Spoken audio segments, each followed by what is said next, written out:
ที่มีชื่อว่าคีริโอโซเรื่องแพนถูกป่ะมาตันจำไหมจำได้แล้วยี่ดีโหดจำได้แล้วได้ยัง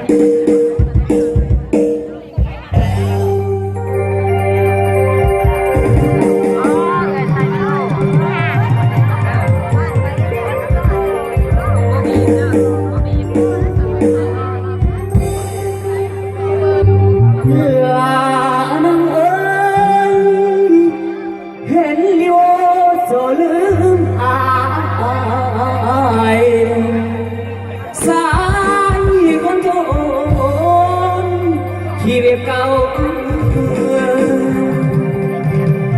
ลาเคินสัญญากันตั้งแต่เขาว้าวกันตั้งแต่กี้มาวันนี้น้องสร้างเรื่องและเห็นน้องยิ้มปากปื้มน้องปากปื้มยามได้นั่งน้ำเคียงเขา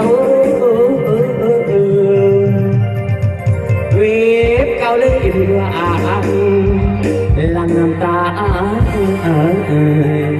โอ้ยหันแก้ม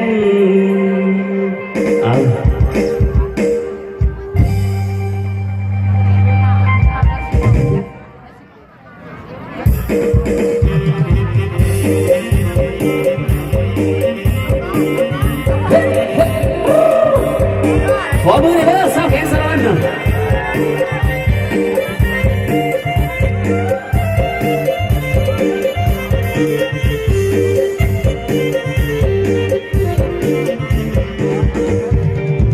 แม่มึงเขาเขียนผูอายอดสู้หัวใจเสียจริงนี่ละน้องเขาว่าใจยิงเหมือนน้องยิงอยู่บนใบบอนก่อนนั้นเว้ากันอยู่นะ